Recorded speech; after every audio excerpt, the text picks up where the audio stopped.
You like John Wick? Because this just came in. Yeah.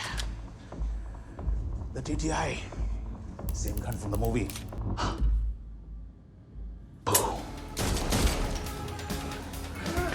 Let me ask you something. What's the difference between this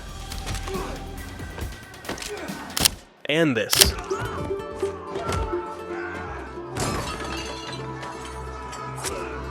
Well, first of all, this is Bobby, and this is Keanu Reeves. Yeah. Although, technically, he is John Wick. And they have a lot in common, because, as you probably already know, he's angry because some guys killed his dog, while Bobby is angry because other guys killed his mother. And both stories are about guys in suits out for revenge who turn into one-man armies as they crash nightclubs filled with electronic music and neon lights to ruin the night for the guy they're chasing. Plus, they both get along really well with dogs. Also, both movies are the first projects directed by two guys from completely different backgrounds. Because John Wick was directed by Chad Stahelski, who started as Keanu's stunt double in The Matrix, before becoming a fight coordinator for movies you've probably seen. Meanwhile, Monkey Man is directed by its own lead, Dev Patel.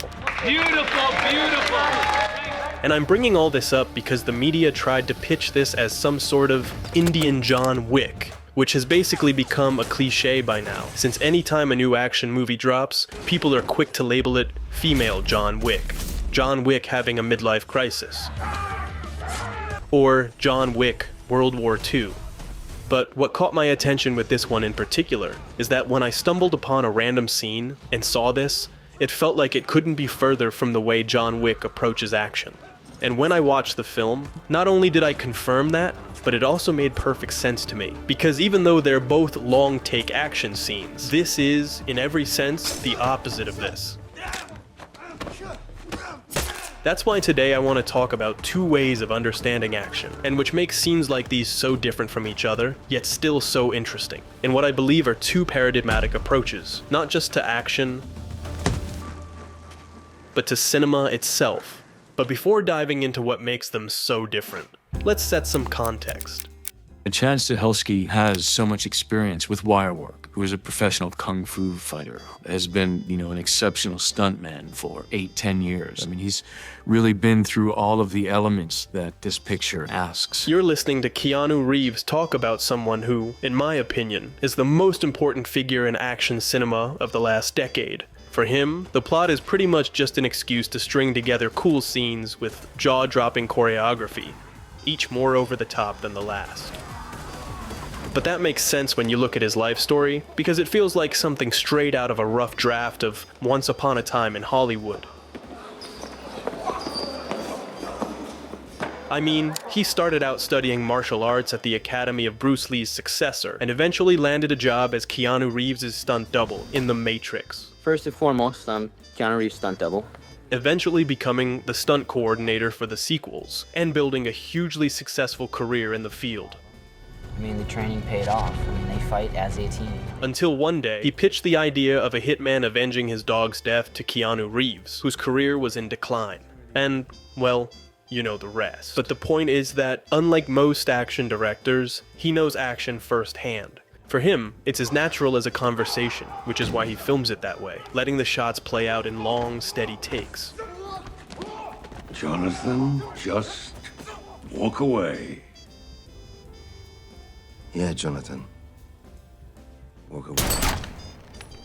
And in some way, the entire cinematic universe he's built revolves around the goal of creating a context where violence is morally justified. I see. Because since it's always assassins fighting other highly trained assassins who follow the same code, the action takes on an almost sport-like quality. Do I need to remind you that there will be no business conducted on the Continental grounds? No, senor. And maybe that's his biggest achievement after the choreography itself, creating a world that fully embraces this kind of stylized violence. That was a pretty good fight, huh? Turning it into a language of its own through which characters interact. Yeah. You see scars. I see the courage of a child fighting to save his mother. But if John Wick uses fiction as pure escapism, Monkey Man does the opposite. They're all up there, living. We're stuck here in this. That's no life, bro. It doesn't want you to forget about reality. It uses fiction to, at times, reflect on it. You like that? Shit better. It's 4,000 rupees a plate. I mean, Monkey Man is about a young farm boy who loses his mother at the hands of a military officer trying to seize their land. Even in that premise, you can sense a political undertone, which, from what I've heard, didn't sit well in India. And it's not just about portraying a corrupt power structure, it also makes a broader social commentary, highlighting class inequalities. So if you think about it, it makes sense that its action scenes feel so different, since the film's overall language often leans towards sequences that feel like they could have been pulled straight from the Brazilian film City of God, where misery and harsh realities are front and center. In a way, Monkey Man isn't trying to comfort you through fiction. Instead, even though it's entertaining, raw, and intense, it never misses the chance to use fiction to expose a harsh reality. That's why, while John Wick features what I like to call stylized action, Monkey Man delivers the opposite: visceral, expressionist action. And now that we've laid out their conceptual differences, let's get to the part I'm most excited about: the action scenes themselves.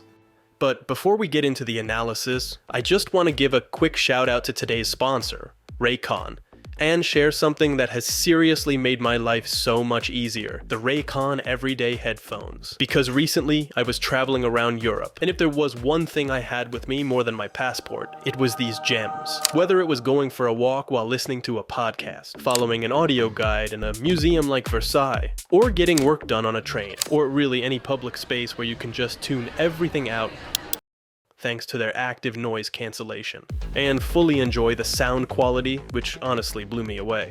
Plus, unlike other headphones that start hurting after a while, these are super comfortable thanks to their ergonomic design, so they don't put any pressure on your ears. And trust me, I wouldn't recommend something like this without trying it myself. I've had full 8-hour editing sessions with them on, and not once did I feel uncomfortable. And on top of that, you don't even have to worry about battery life, because they last a whopping 40 hours on a single charge. And all of these premium features come at a much more affordable price than other headphones. And it gets even better, because Raycon is giving us 20% off all their headphones. Just go to buyraycon.com/Lancelotti20 to claim your discount. Yep, that's right, 20% off all Raycon headphones when you head to buyraycon.com/Lancelotti20. Huge thanks to Raycon for sponsoring this video. Now, let's get back to the video, more specifically to what we all came for: the action. And to start, I want you to pay close attention to this scene from Monkey Man.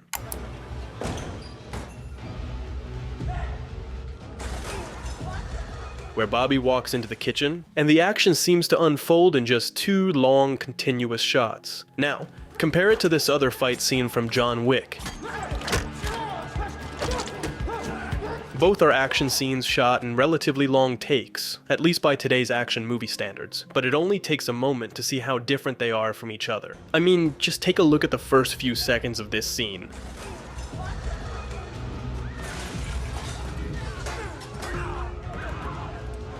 If you think about it, the camera really takes center stage here, and this is something that happens throughout the entire movie, where the camera feels like another character, injecting energy and expressiveness into the scenes.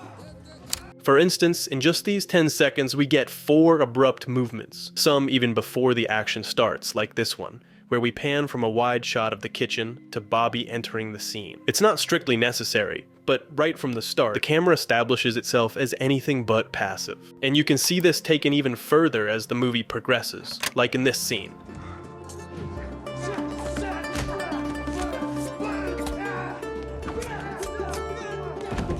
Again, this time in just 3 seconds, we get 3 fast pans, followed by a series of circular movements, where the camera itself turns into a whirlwind of motion within the chaos of the scene, which makes these moments feel even more raw and expressive. Of course, this is radically different from what we see in John Wick, where Stahelski seems almost intent on making both the editing and, more importantly in this case, the camera itself invisible. And this is a concept he fully embraces. Action editing and action filming now is more about either the director doesn't know what he's doing, so you're going to shoot it from everywhere. And because you didn't practice or rehearse, there's no energy, or it's not good enough to see wide. So you try to shake the camera around to infuse energy that wasn't in the choreography to begin with. Or you're trying to hide something because your cast member didn't have the training. And hiding the action is a term that he uses a lot to describe this exact type of scene. And since he's so aware of the issue, he knows exactly how to fix it. In his action scenes, what takes center stage is, well, the action itself. It's one of those approaches where if you don't stop to think about it, you don't even notice the camera is there, even when the scene unfolds in long takes like this one. As you can see, the camera doesn't move frenetically, and when it does, it's always with subtle, controlled motions. Moreover, it has a different harmony compared to Monkey Man's chaotic movements. For example, to keep the action easy for the audience to follow, they usually stick to a single axis of movement and always base the camera's motion on tracking John. Sometimes it moves sideways along a horizontal axis, similar to a 2D video game, while other times it pushes forward along a depth axis, with smooth, deliberate movements rather than quick ones, because the dynamism here comes from the action itself, not from the camera. And what this does is make the action easier to follow. And the same goes for the editing, where cuts are always made from the same angle, like this. This is the opposite of what usually happens, where scenes are often shot from alternating angles to help hide continuity errors. Since our eyes are seeing the scene from a new perspective, it becomes easier to trick them if the actors don't replicate the choreography perfectly in every take. But here, it's the complete reverse. We see everything from the same angle. So even though these aren't true long takes, they create a strong sense of continuity in time and space, almost as if we're simply zooming into different sections of a larger image. Just pay attention to the fluidity of this moment, where you barely even notice the cut. I mean, you know it's there, it's not hidden, but on a sensory level, you barely notice it unless you really think about it. And Monkey Man does something similar, like in this case, where the cut is even more imperceptible. And we're getting really nitpicky here, but if you pay close attention to the details, you'll notice a subtle cut hidden by Bobby's silhouette when he throws the kick. And you can spot this because if you go frame by frame, you'll see exactly where one shot ends and the next begins, since in the first frame of the second shot, the attacker is slightly farther back than in the last frame of the first shot. It's almost invisible, and you can only catch it in the video editor because, for a split second, it looks like the attacker moved back, and I'm sure the scene is full of little details like this, just like this other moment. If you watch it in slow motion, it becomes even more obvious that it's actually two shots stitched together. But the whole point of all this is to create the illusion that you're watching a continuous shot, where at times, it doesn't even matter if the action isn't perfectly clear or is partially obstructed by the scene's blocking. Because while Stahelski prioritizes making the action as visually appealing as possible, placing visual aesthetics at the forefront, Dev Patel wants to immerse you in Bobby's experience. That's why he maintains the illusion of long takes, prioritizing immersion and expression. And for the same reason, while John Wick uses frontal or side angles for clearer action readability, Monkey Man places you behind Bobby, once again, to make you feel like you're seeing things from his perspective. And instead of moving along clean, structured axes, it moves in all directions, following his movements to put you in his shoes. Because if John Wick makes you watch the scene from a distance, like a spectator admiring a work of art in a museum, Monkey Man wants to throw you right into the middle of it, where the focus isn't on the harmony of the fights, but on the chaos of violence. And this attempt to replicate the protagonist's subjectivity is taken to the extreme in moments like this. Monkey Man even goes so far as to include shots entirely from Bobby's perspective, using GoPro footage or POV angles that quite literally put us in his eyes, which is completely opposite to this, where the filmmaking presents everything from a distant perspective, one that doesn't try to pull you into the fight, but rather invites you to observe a work of art from the outside. And I don't think Stahelski consciously frames his shots with that in mind. I'd say he likely chooses angles based on what will best showcase the action aesthetically, but still, he makes curious decisions like these, which, conceptually, stand in direct opposition to Monkey Man's POV style. Because in this shot, the sense of impersonality is pushed to such an extreme that it no longer even feels like we're watching people, but rather a visual spectacle from a completely unnatural and inhuman perspective. It's like as the series goes on, Stahelski cares less about the plot, and just goes all in on the aesthetics, which you can clearly see in my favorite scene of the entire series. when John enters a party chasing after this guy, a dynamic that's pretty common in the franchise.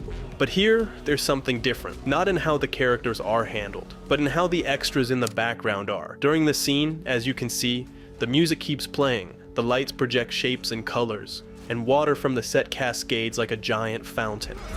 While in earlier films, or in any other action movie, you'd expect the background characters to run away in panic to add visual dynamism, here, the opposite happens. The extras don't run. They keep dancing to the beat of the music, almost synchronized with the fight unfolding in the foreground. And I think this scene perfectly encapsulates the essence of John Wick, where there's not even an attempt to maintain realism when it comes to the behavior of the extras. They're basically human props meant to enhance the beauty of the action. While most modern action directors would burn through their budgets trying to stage the scene in the most spectacular location possible, like, I don't know, a collapsing skyscraper, Stahelski puts all his chips into making the action itself as beautiful as possible. And I think this image, Keanu Reeves fighting while the extras dance in the background, is the clearest representation of what these scenes are for Stahelski. More than just a fight, it's a dance. If you think about it, this is radically different from Monkey Man, where the emphasis isn't on making the action beautiful, but on making it expressive. Because every punch and every movement is an extension of the protagonist's inner world, and his rage, his past, his resentment toward the system. To the point where, if you take a closer look, you'll notice that in these kinds of scenes, the action often gets partially obscured, and the real protagonist isn't the fight itself, but the movement and the sound. But in this context, it makes perfect sense, because, as I mentioned, it serves as a raw, emotional expression. Because while in John Wick, even with all the blood, the action unfolds in sleek, polished locations that could pass for perfume ads. Here, the scenes are as gritty as possible. Quite literally. They are, in every sense, spiritual opposites in their approach to violence and cinematic language. But even so, I appreciate that despite being highly commercial films aimed at a mainstream audience, each one, in its own way, offers a fresh take on what we're used to seeing. Because it's pretty clear that ever since John Wick became a hit, plenty of other movies have tried to replicate certain aspects of its style, some more successfully than others. That's why I was surprised in the best way to find that a movie many dismissed, as just another John Wick knockoff, actually had something fresh to offer. Probably because even though these films are made for a wide audience, there's still a personal touch behind them, shaped by the filmmaker's vision. Because if there's one thing I'm sure of, it's that the worst thing that can happen to an action movie is a lack of authenticity. And I'm not just talking about how real the punches look.